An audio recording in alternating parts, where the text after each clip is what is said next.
It was a Tuesday. That's the part I keep coming back to. Tuesday morning. The kind of morning where you make the bed, you put the kettle on, you check the calendar on the fridge to see if anyone's coming. Nobody was coming. I was just running an errand. I'd done it 100 times. I'd done it on Tuesdays and on Thursdays and on the kind of fall mornings where the light comes in the kitchen window at a particular slant. It was a small errand. I didn't think about it twice. I put on my coat, I picked up my purse, and I gave her the card, the way I always did. And she did the thing they do where they look at the screen and they turn it around so you can see. And she said something nice. I don't remember what she said. I remember her face turning.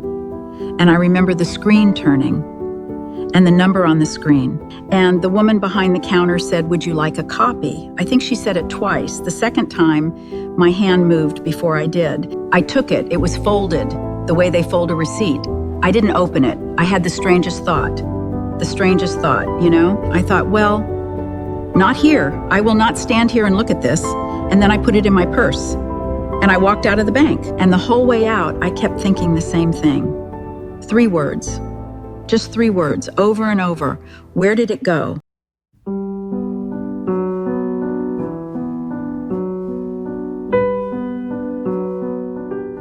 A Tuesday morning, a bank counter, a folded paper in a purse, and a woman not finding out what was taken from her, she is finding out what she was never told.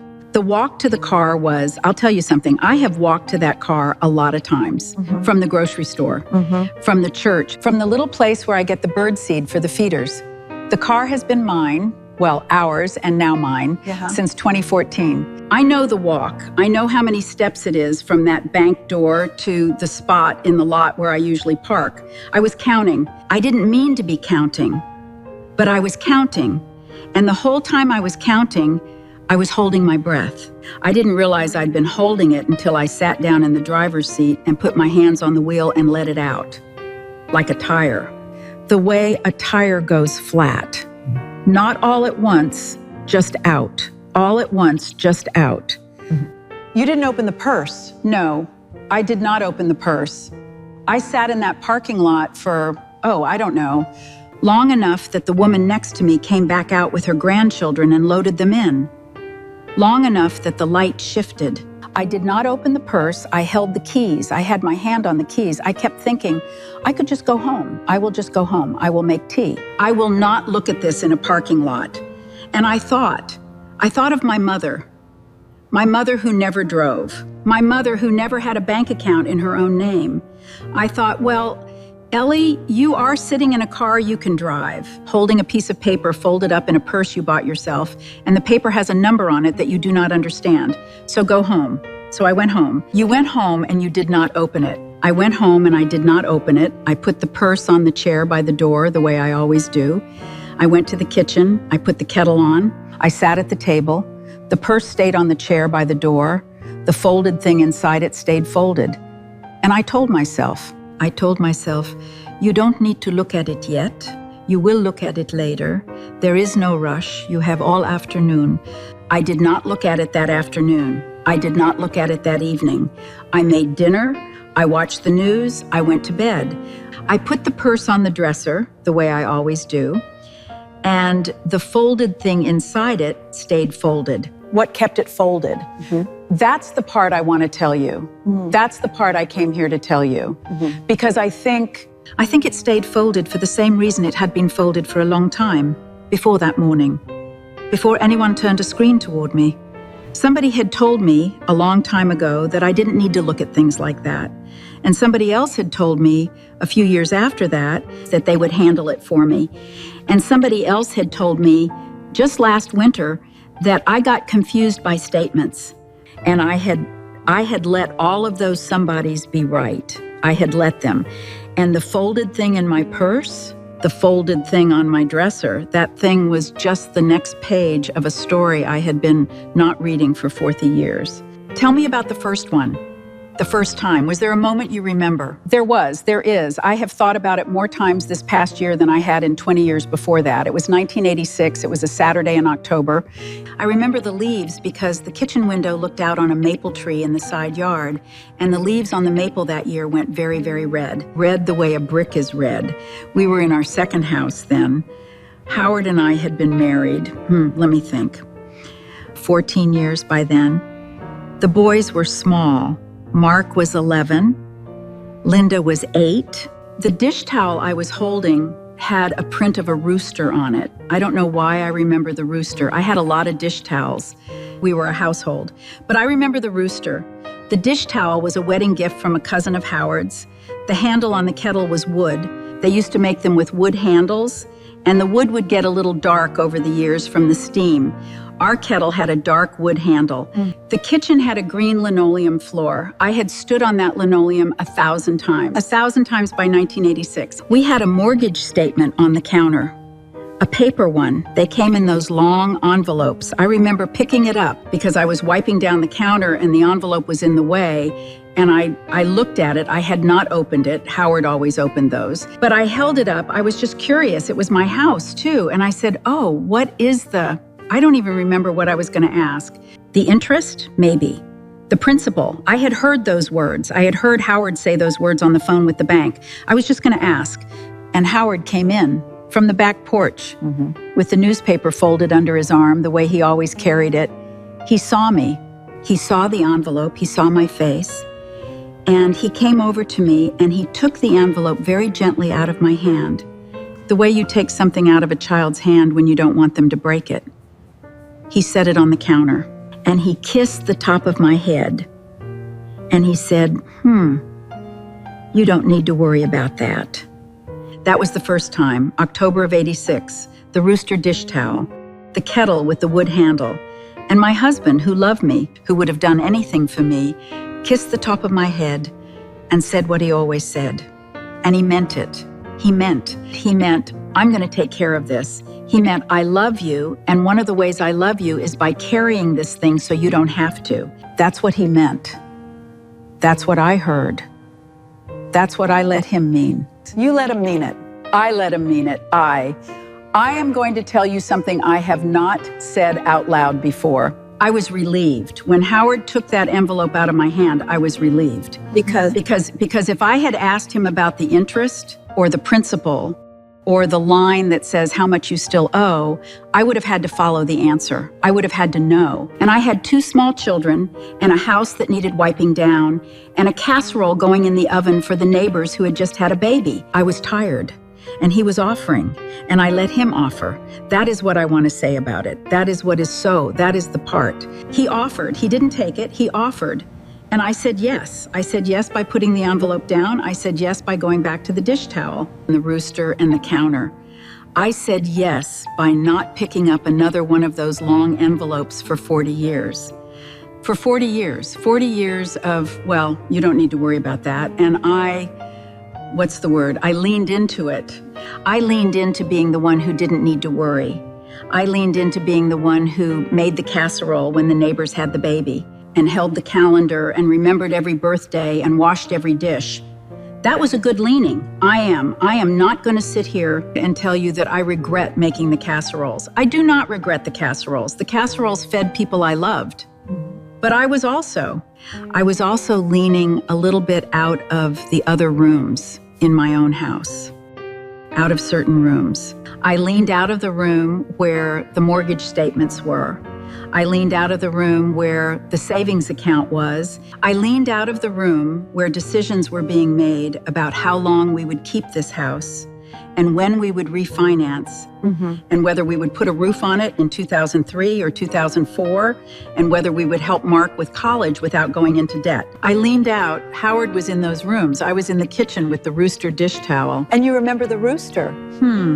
I remember the rooster better than I remember the year we refinanced. That is the thing. That is the thing that woke up in that parking lot on Tuesday. The thing where I am 71 years old, and I can tell you the print on a dish towel from a Saturday in October 1986. And I cannot tell you what was in the savings account on Monday afternoon, 24 hours before I walked into that bank. And it's not because I'm slow, and it's not because I don't pay attention, and it's not because I don't have a mind for it. I'm a smart woman. I balanced a household budget for 50 years. I know how to read a piece of paper. The reason I cannot tell you is that nobody told me. The reason I cannot tell you is that for 40 years, every time I came close to one of those rooms, somebody kissed the top of my head gently and took the envelope out of my hand. And I did not. I want to be careful about this. I felt loved the way you feel loved when a coat is put around your shoulders in a cold parking lot. Somebody is taking care of you. And then on Tuesday morning, a woman behind a counter turned a screen toward me, and the coat was off. And I was standing in the parking lot, and I was cold, and there was no coat, and Howard wasn't there to put one on me, and Mark wasn't there to drape one over my shoulders, and Linda wasn't there to fuss with the buttons. And I had been cold for a long time. I had been cold, and I had not known I was cold because somebody had always put a coat on me before I had a chance to feel it. Howard died on a Tuesday, too. That is the part I noticed only later. Tuesdays. He died on a Tuesday in March, 4 years ago. And I want to tell you, because it matters for the rest. Mark drove up the next morning. He was at the house by 10. He was wonderful that week. He was wonderful. He made phone calls I did not want to make. He talked to the funeral home. He talked to the church. He talked to Howard's brother in Ohio, who is hard to talk to. He sat in the living room with me at night, and he held my hand. And on Friday, after the funeral, he sat down across from me at the kitchen table. Same kitchen, different house, same green light through the side window. And he said, "Mom, I am going to take care of the money. Mom, you do not need to think about any of this right now. Mom, you have done enough." And I cried. I cried right there. I cried because he was being so good. I cried because Howard had been the one who knew where everything was. And now Howard was not, and somebody had stepped into the chair Howard sat in, and that somebody was my son, and he was being so good. And he said, "We already handled it." That's what he said about the funeral, about the lawyer for the estate, about the will, about the savings account, about all of it. We already handled it. And I heard my husband's voice in my son's voice. And I am ashamed to tell you, because I want to be honest about this, I was relieved again, the way I had been relieved in 1986.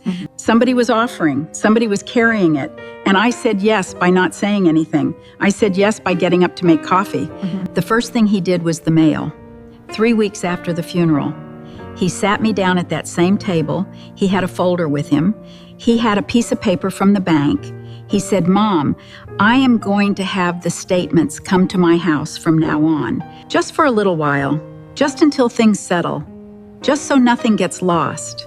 You have so much going on right now with the church casseroles and the thank you cards. You don't need another envelope coming through that door. I will keep them. I will look at them. I will tell you if there is anything you need to know." I said yes.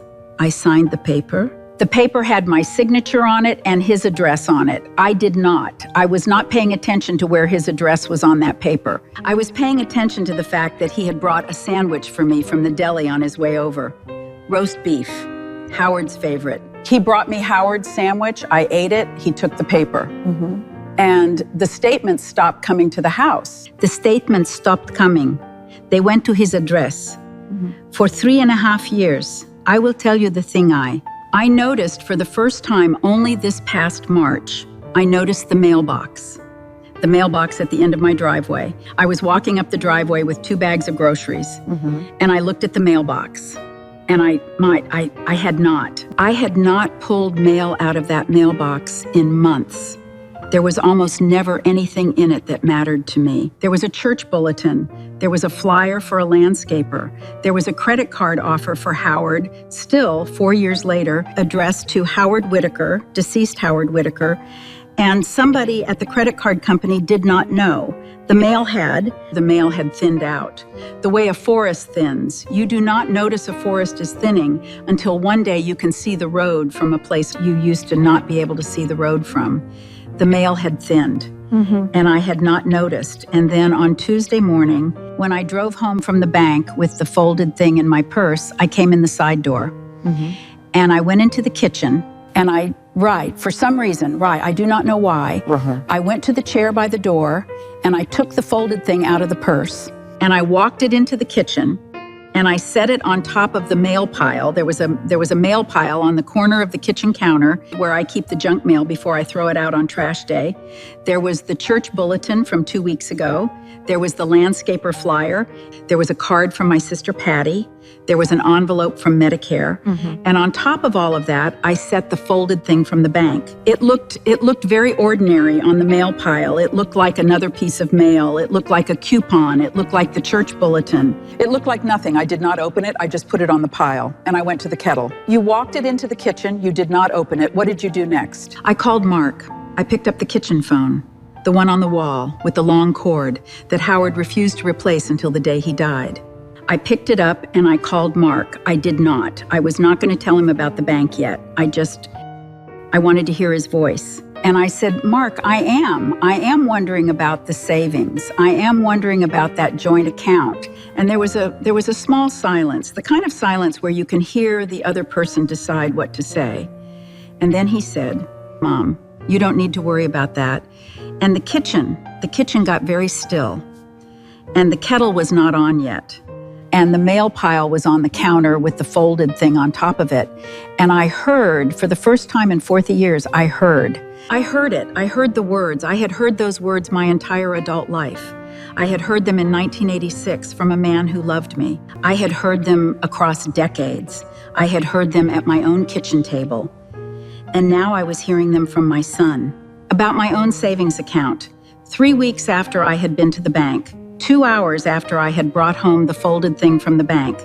And I did not say anything. I let him say a few more things. I told him I had to put the groceries away.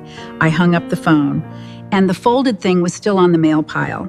And the kettle was still off. And I went to the window, and I stood at the window, and I knew, I did not know everything yet. I had not opened the folded thing yet, but I knew the shape of what I was about to know. I knew the shape of 40 years. I will tell you about the dinner, because I think the dinner is the part where it goes from a feeling to a thing I can put my hand on. The dinner was in February, about 6 weeks before I went to the bank. It was Linda's birthday. Linda turned 40 in February. We were at Mark's house because Mark and Sarah have the bigger dining room. Sarah is my daughter-in-law. She is a kind person. She stays out of the family weather. She passes the bread basket. That night, she had made a lemon cake because Linda likes lemon. And we were all at the table. Mark, Sarah, Linda, Linda's husband. The grandchildren had been excused to watch a movie in the den. It was just the adults at the table and me. And the conversation got to money the way conversations do, the way it always does at a family table eventually. Somebody had asked about the roof on my house, the roof Mark had replaced 2 summers ago. He had told me about it. He had told me, Mom, the roof is getting bad. We are going to take care of the roof. Do not worry about it. And I had not worried about it. The men came. The men put a roof on. The roof was on. And at the dinner, Linda's husband, I do not even remember why, Linda's husband asked Mark how much the roof had ended up costing. And Mark told him the number was higher than I would have guessed, quite a bit higher. And I sat at the table and I listened to my son tell my son-in-law how much a roof on my house had cost. And then they started talking about whether the contractor had been worth it. And then my daughter, Linda, said something about how the gutters on her own house needed cleaning. And then Sarah said something nice about the cake. And the conversation moved on. And I had not said anything. And nobody had asked me what I would have guessed.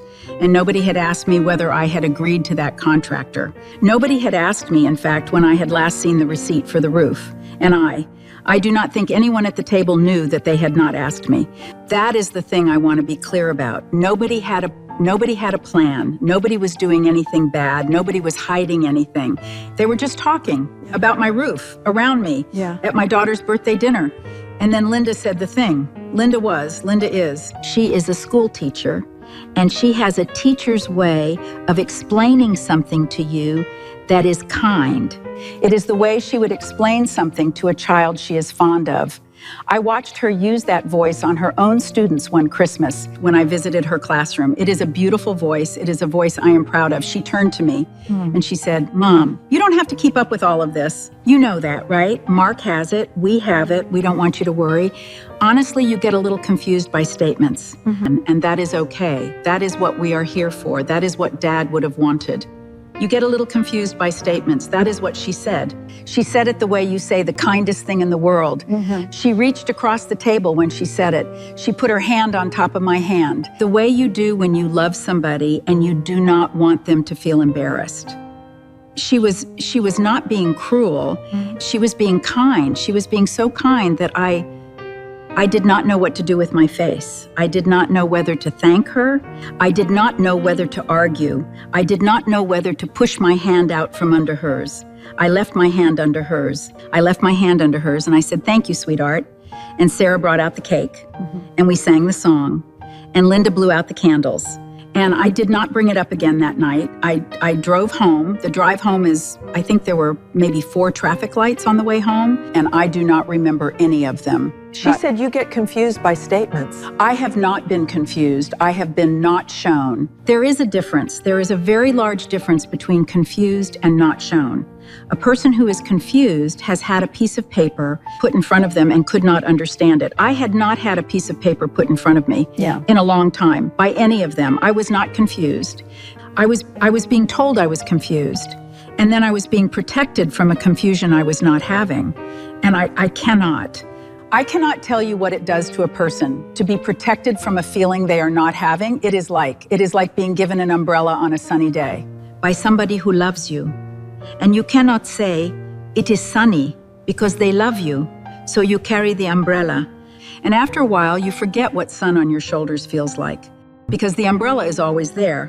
And one Tuesday, you walk into a bank, and a woman behind the counter turns a screen toward you, and the screen says, "You have been standing in the rain for years." And here is the thing I came here to tell you.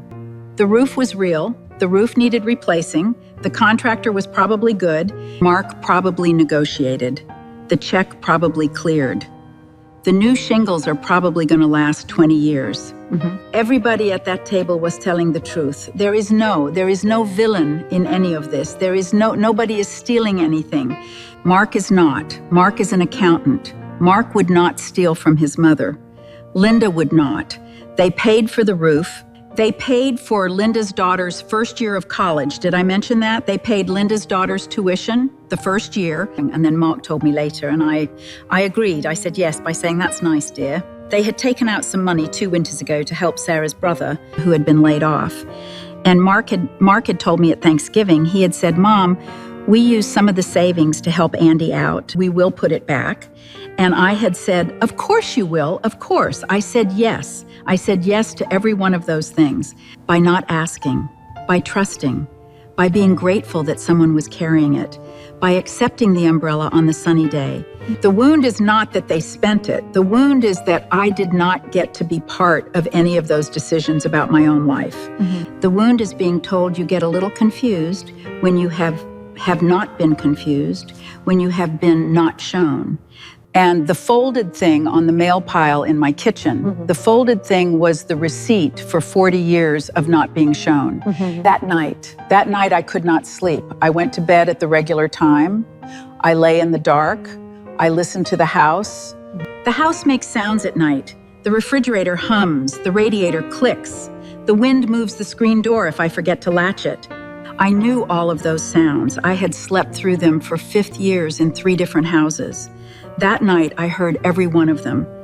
And I do not know what time. I do not have a clock by the bed. Howard never wanted one. The clock was downstairs. At some point in the night, I got up. I put on my robe. I went down the stairs. I went into the kitchen. I did not turn on the overhead light. I turned on the lamp on the counter. The lamp on the counter Howard bought it at a yard sale in 1991. It is brass. It has a green glass shade. The light it makes is the color of an old lampshade in a library, the kind of light that does not announce itself, the kind of light you sit under to read a letter. I had not read a letter under that lamp in a long time. I had not read anything under that lamp in a long time. The lamp was for putting on while I made tea before bed. I sat down at the table. The folded thing was where I had left it, on top of the mail pile. I reached over. I moved the church bulletin off the top. I moved the landscaper flyer. I moved the card from Patty. I moved the envelope from Medicare. I put all of those on the chair next to me. And I picked up the folded thing. It had been folded twice, once long, once short, the way they fold a receipt. I knew the folds. They were teller folds. They were folds that a woman behind a counter had put into a piece of paper before she handed it to me. And I unfolded it, the first fold, then the second fold, and it lay open on the kitchen table under the lamp. I did not look at it right away. I looked at the lamp. I looked at the kitchen. I looked at the spot on the refrigerator where the calendar lives. I looked at the spot above the stove where Howard used to hang a small framed picture of his mother. The picture is still there. Howard's mother has been dead for 30 years. The picture is small. The picture has been there. The kitchen has been a kitchen. And I had to look at the kitchen for a minute before I could look at the page. I needed the kitchen to be the kitchen. I needed the picture of Howard's mother to be the picture of Howard's mother. I needed the world to be the world before I looked at the page. And then I smoothed it. I put both hands flat on the page and I smoothed it the way you smooth a tablecloth, the way you smooth a bed sheet, the way you smooth a child's hair when the child is sleeping. I smoothed the page flat under the lamp. And I made myself look at it. There was a column of numbers, a long column. There were dates. There were small letters next to the dates that said what each line was. I had not looked at one of these in a long time, but I am not a stupid woman. I have read 100 mortgage statements in 50 years. I know what the column is. I know what the running balance is. I know what the deposits are. I know what the withdrawals are. The page was not a foreign language. The page was the page. It was the savings. It was our savings. It was the joint that we had since 1987, the year after. The year after Howard kissed the top of my head in the kitchen with the rooster dish towel. And I went down the page, the way you go down a recipe, the way you go down the list of names at a memorial service program. I went down the column. I went down the column I went back 3 years. I went back 4. I went back 5. There were the deposits when Howard was still alive. There were the deposits Mark had made when he had taken over the estate. The deposits were steady. There was money coming in. There was the Social Security from Howard. There was the small pension. There were some interest deposits. The money was coming in and the money was going out month after month. Some months a little, some months a lot. I saw the line where the roof had been paid. That was a big line. I saw 3 lines that had to be the tuition checks for Linda's daughter. I saw the line that had to be the loan to Andy. I saw the regular lines that had to be, I do not know, the household, the property tax, the car insurance, the water bill. They were all there, every line of every month, every dollar I had spent and every dollar that had been spent for me, every single one of them. I counted back from this Tuesday. I counted back to Howard's funeral. I counted back to the year before Howard died. I counted back to the year before that. I counted 48 months. I am 71 years old. I can count back 48 months on a kitchen table with a finger and a green shade lamp at 3 a.m, and I can read a column of numbers. I am not confused by statements. I was never confused by statements. And I did the thing where you say the number out loud to make sure it is real. The number on the bottom, the number under the column, I said it out loud. To the kitchen, to Howard's mother's picture, to the green lamp. I said the number on the page. I said, well, you know what the number was. I said the number out loud to a kitchen at 3 a.m, just to hear it be a real thing. And then I was very, very quiet. And I was not crying. I did not cry that night. I cried later. I cried in the car on the way to the grocery store the next day for some reason. I cried in front of the eggs. But that night, I did not cry. That night, I sat at the kitchen table with the page smooth flat under both of my hands, under the green lamp, and I said it to myself. I said the thing. It was not the money. It was not the money. I said that. To the kitchen. Out loud. I said it was not the money. I sat there for a long time after I said it. The page was still flat under my hands. The lamp was still on. The picture of Howard's mother. was still above the stove. And I knew what the wound was. The wound was not the column of numbers. The wound was not the bottom number. The wound was a kiss on the top of my head in 1986. The wound was a sandwich from the deli 3 weeks after Howard's funeral. The wound was a hand on my hand at a lemon cake birthday dinner in February. The wound was 40 years of being kindly, lovingly, gently PUT outside of my own house. And the page was just the receipt. The page told me what I already knew. I had already known. For a long time, I had been told I was confused. I had been told I did not need to. I had been told they had it, and I had let them. And now I was sitting in my own kitchen at 3 a.m. under a yard sale lamp Howard bought me 35 years ago, and I was looking at a piece of paper with my name on it. And I was not confused. I was the most clear I had been in a long time. And I sat with that for a long time. And then I did the strangest thing. I folded the page back up, not the way the teller had folded it, not the way it had been folded all week. I folded it in half once, just a clean fold in half, so that the column was inside against the column, and I left it on the kitchen table under the lamp, smooth flat under my hand, not back on the mail pile, not back in my purse, not back in any of those holding places. I left it on the table, under my lamp, in my kitchen.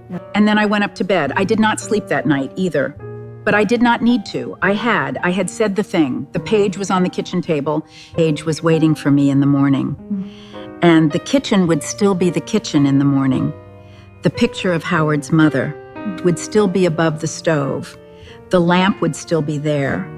And I would have to figure out in the morning what a woman who is 71 years old does on the day after she has finally said the thing, the morning after.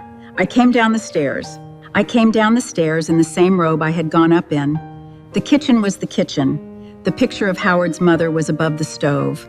The lamp was off. I had remembered to turn the lamp off when I went up at 4 a.m. The page was on the table, halfway folded, where I had left it. I made coffee. I sat down at the table. I put my hand on the page. I did not unfold it. I just put my hand on it.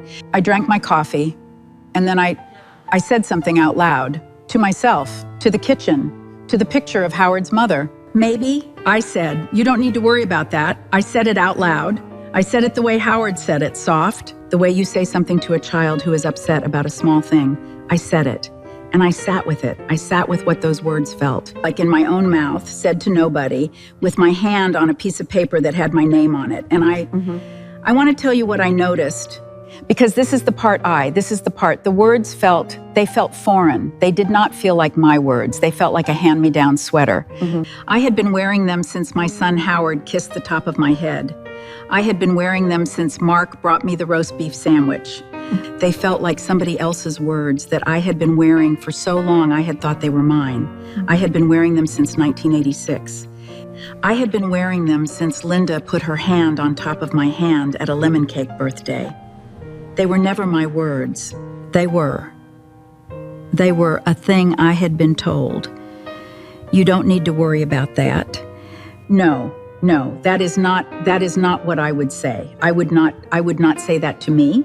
I would not say that to a friend. I would not say that to a daughter of mine. I would never say that to a daughter of mine. If Linda came to me and asked me about her own money, about anything that was hers, I would not say to her, sweetheart, you don't need to worry about that. I would say, sit down, tell me what you are worried about, let us look at it together. I would say, you have every right to ask me anything. I would say, I am proud of you for asking. I would never tell her she was confused. And what if Mark called you and asked you about his... If Mark called and asked about his savings, his accounts, I would not tell my 45-year-old son he did not need to worry about his own money. I would never tell him that. I would think it was strange that he was asking because Mark is an accountant. But if he asked, I would help him. I would not handle it for him.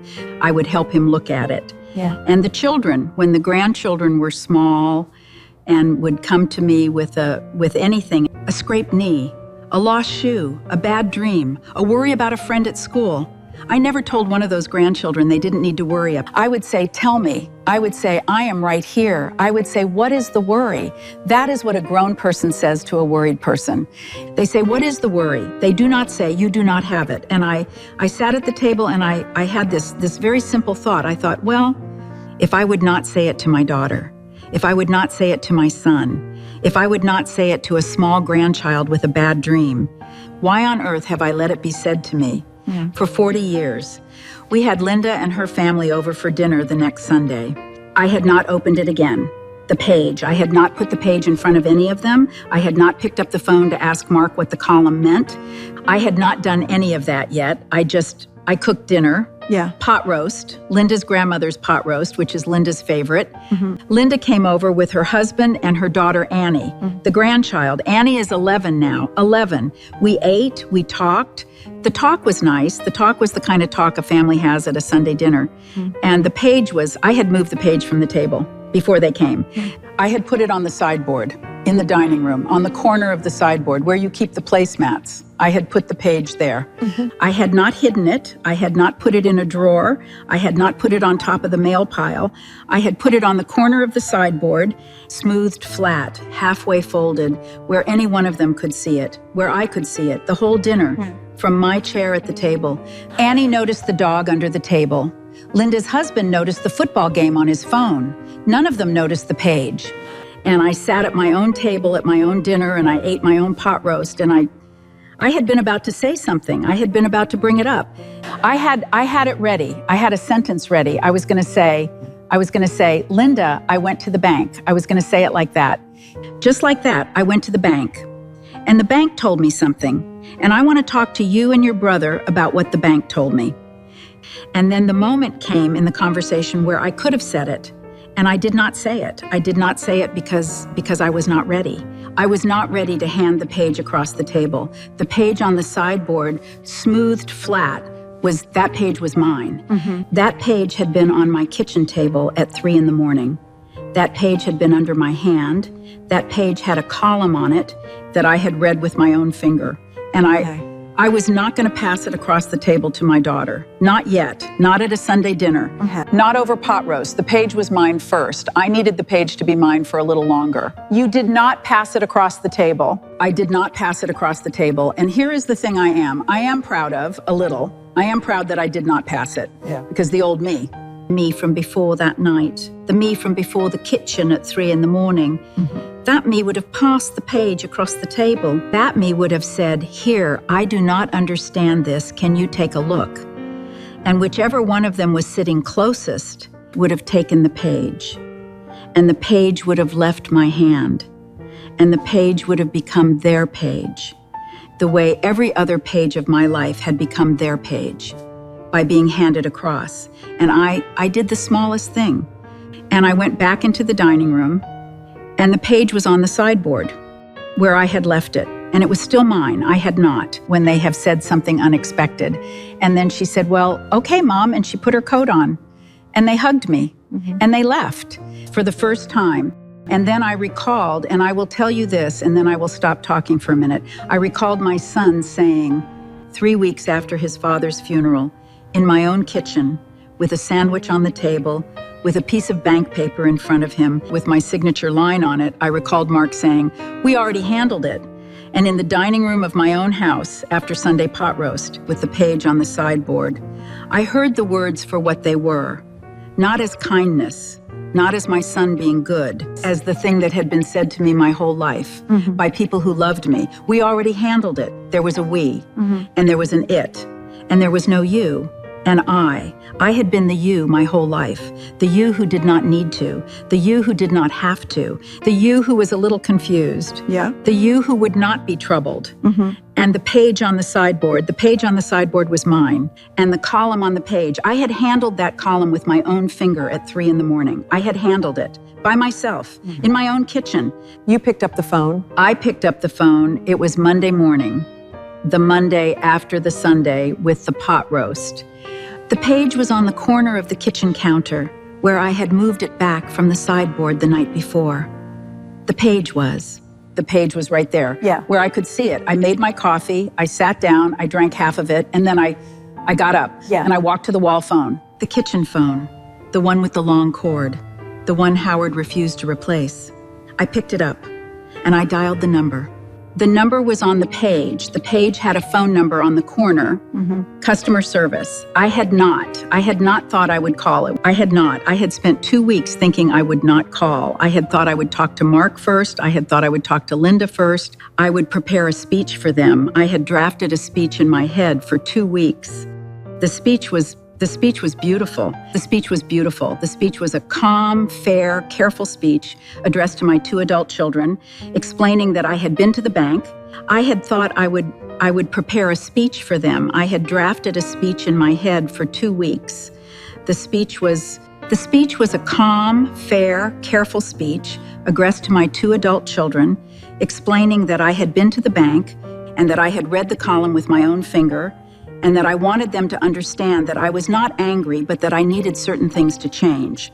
The speech was an excellent speech, and on Monday morning, I just did not give the speech. The speech was for them. Yeah. The phone call was for me. The speech I would still give. Maybe, eventually, probably.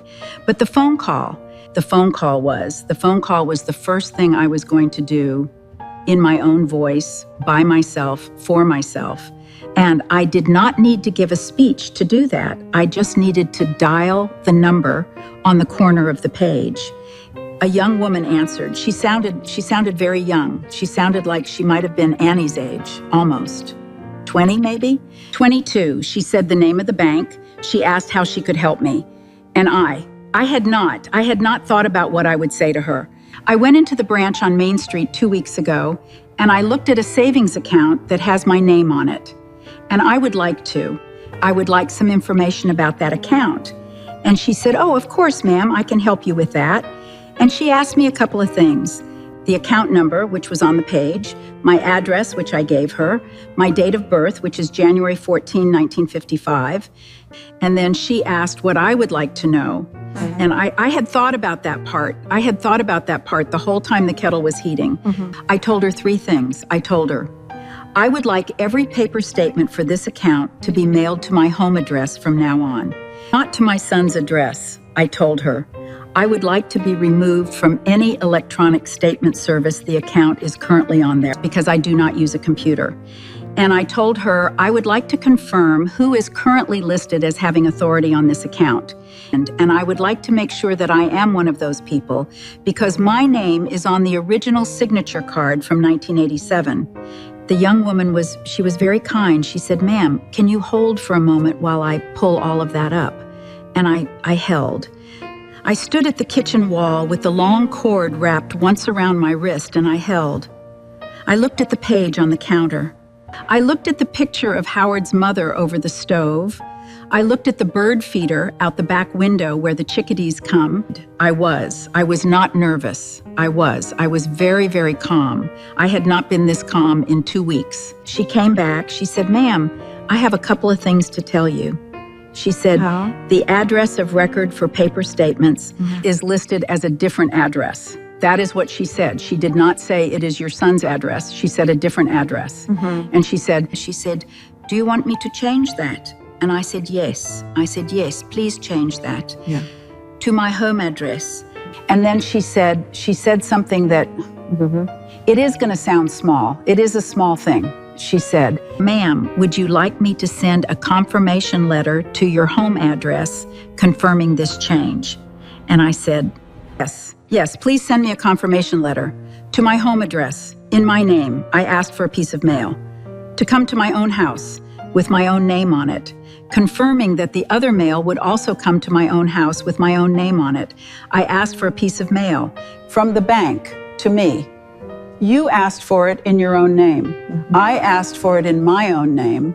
And I cried a little bit. I had not cried during the phone call. I had not cried during the breaking the night I sat at the kitchen table. I had cried in front of the eggs at the grocery store. And now I cried at the wall phone with the long cord wrapped around my wrist. I cried for, I do not know, a minute. The young woman waited. She said, "Ma'am, take your time." She must have heard older women cry on the phone before. She was kind about it. After a minute, I told her I was sorry. And she said, "You do not need to be sorry, ma'am." Mm-hmm. And then she asked about the signer authority. And I told her I would like to confirm that I am still a signer on this account. And she said, "Yes, ma'am, you are. You have been the primary signer since 1987.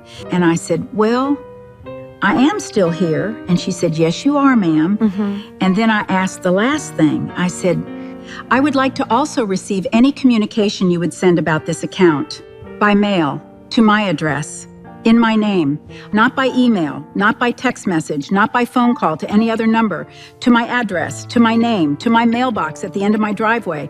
And she put a note on the account. She read me the note. The note said, "Paper communications only to primary signer's home address." I said, "Yes." I said, "Thank you." And I said one more thing. I said, Can I have your name so I know who I spoke to?" And she said her name.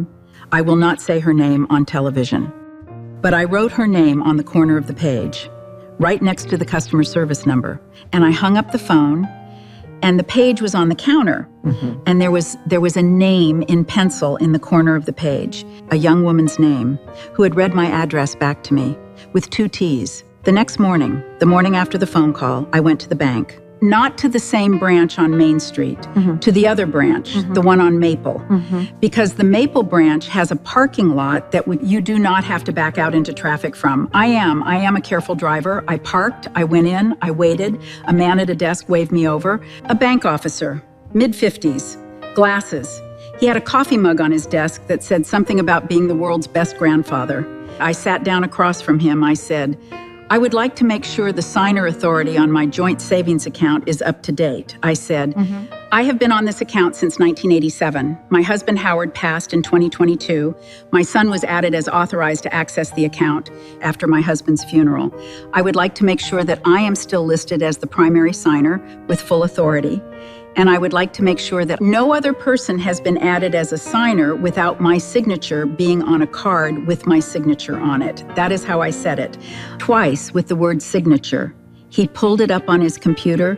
He looked at it. He looked at me. He looked at it again. He said, "Well, ma'am, you are the primary signer of record. Your son has authorized access status, not signer status. There is one signer on this account.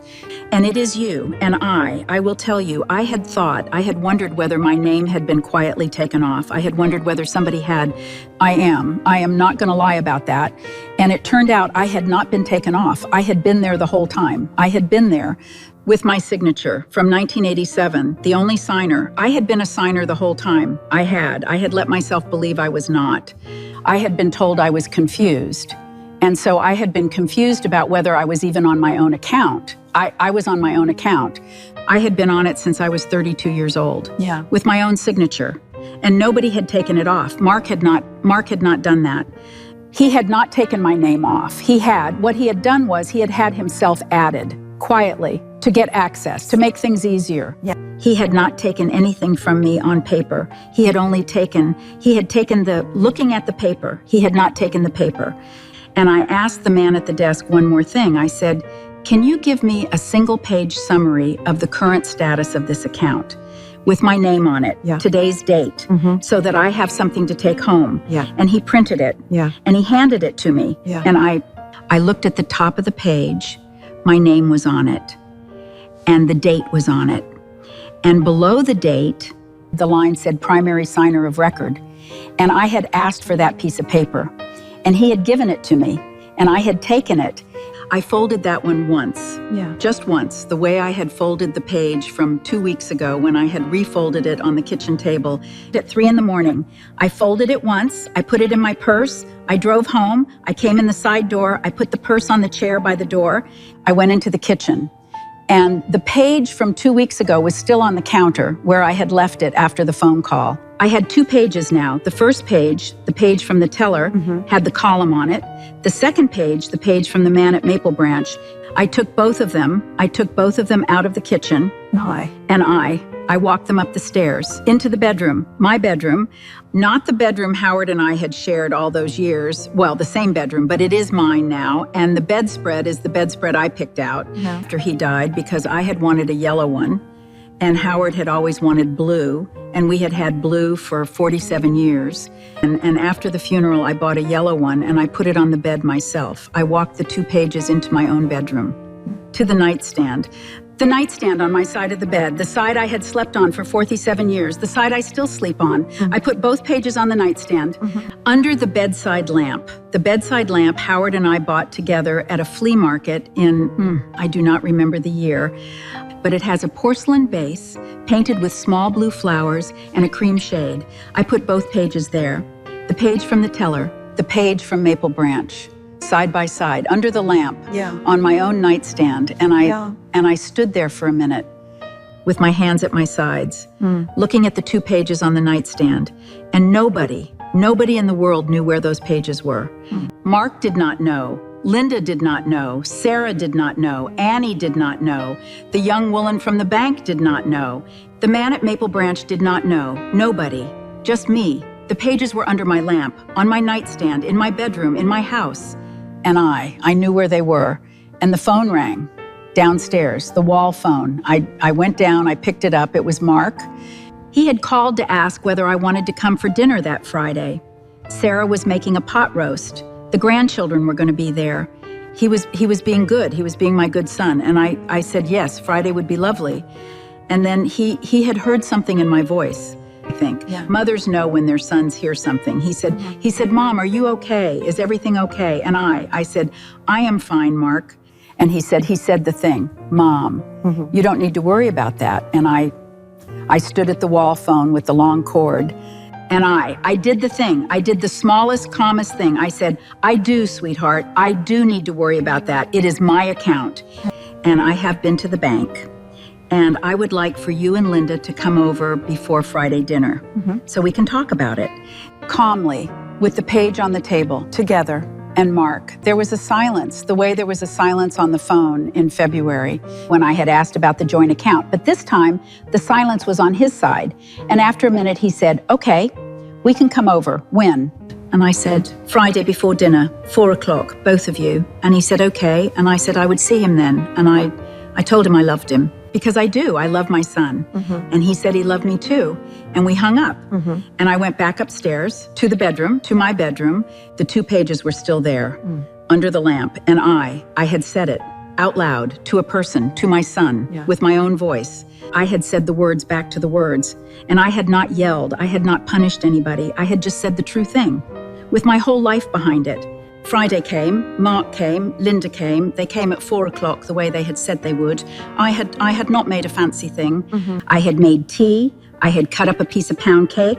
I had put out the napkins I always put out. I had put the 2 pages on the kitchen table, side by side. The teller's page and the Maple Branch page, where the placemats usually go, where the bread basket usually sits.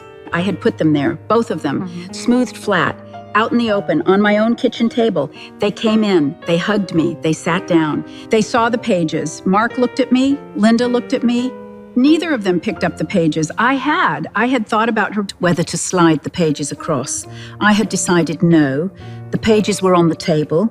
The pages were not in anyone's hand. They were on the table for the conversation to be had over. The conversation was not, them reading. The conversation was me speaking. They could read after. They could read on their own time. The pages were not going to leave that table. I told them 3 things. I told them I had been to the bank. I had been twice. I had spoken with the bank in my own name. I told them the paper statements are coming to my address from now on, in my name, and I would like for both of them to know that so they would not be surprised when the envelopes stopped coming to Mark's mailbox. Right. And I told them, the 3rd thing, I told them I wanted to be invited into every conversation about my money from now on. Not handled, not protected, not relieved, invited. Mark has a thing he does where he runs his hand through his hair when he is about to say something serious. He did the thing, and he started to say, Mom, I, and Linda. Linda put her hand on his arm, the way she had put her hand on top of my hand at her birthday dinner. And Linda said, Mom, you don't have to. You don't need to. She stopped. She stopped herself. She did not finish the sentence. She heard her own mouth start the sentence. And she looked at me. And she looked at her brother. And she said, okay, Mom, okay, we hear you. We did not know we were doing that. And Mark did not say much. Mark is the one who handles things. He had been handling things since he was 11 years old, since I sent him to the corner store with a list and a $5 bill. Mark, he just nodded a few times, slowly, and he said, "Okay, Mom, I'm sorry, I did not mean," and I stopped him.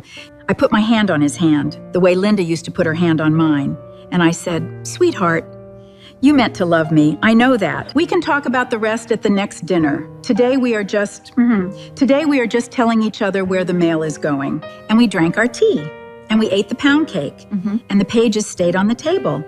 And after a while, we talked about Annie's school play. And after a while, we talked about Sarah's brother, Andy, who had gotten a new job. And after a while, they put their coats on and they went home. And the pages, the 2 pages, were still on the kitchen table, where I had put them with my own hand, out in the open, in my own house. You put them on the table. I put them on the table. Yeah. And I took the 2 pages after they left, and I walked them upstairs to the nightstand. Under the lamp with the small blue flowers, I put them back where they had been. And I went down. I made dinner for myself. I watched the news. I went to bed. I slept like a person who has put her own pages on her own table. The envelope came the next Tuesday. The Tuesday after Friday. The Tuesday, again, 3 weeks exactly after the first Tuesday. The Tuesday I had gone to the bank. I walked down to the mailbox at the end of the driveway. I opened the mailbox. There was a Medicare envelope. There was a flyer for an oil change place. There was a card from the church. And there was an envelope from the bank with my address on it, with my name on it, with 2 T's. I held the envelope. I walked back up the driveway. I came in the side door. I went into the kitchen. I did not open it at the mailbox. I did not open it on the porch. I did not open it in the foyer. I took it into the kitchen. I sat down at the kitchen table. I do not need to tell you what the number was inside the envelope. The number was the number. The number was whatever it was. The number was less than $80,000. And the number was more than 9,200, and the number was probably in between. Yeah. By some amount, by some month's worth of household expenses I had not asked about. The number does not matter. The number was never the thing. The thing was the envelope, with my name on it, with my address on it, in my mailbox, in my house, in my hand. That is the part I came here to tell you. I had been waiting 40 years for that envelope. And nobody knew that I had been waiting until a Tuesday morning 3 weeks before, when a woman behind a counter turned a screen toward me. And I am 71 years old, and the envelope was in my hand, and the envelope said my name. The page from the first Tuesday is on my nightstand, smoothed flat. The page from Maple Branch is next to it. Yeah. And now the envelope is next to those, in my bedroom, under the lamp, with the small blue flowers. And when I go up the stairs at night, I see them. I do not look at them every night. I do not need to. But I see them. They are there. They are mine. And I sleep well. I had a cup of tea. I drank half of it. I held the envelope. The envelope said my name. I am going to tell you the truth. And he started to say, Mom, I, and Linda. Linda put her hand on his arm, the way she had put her hand on top of my hand at her birthday dinner.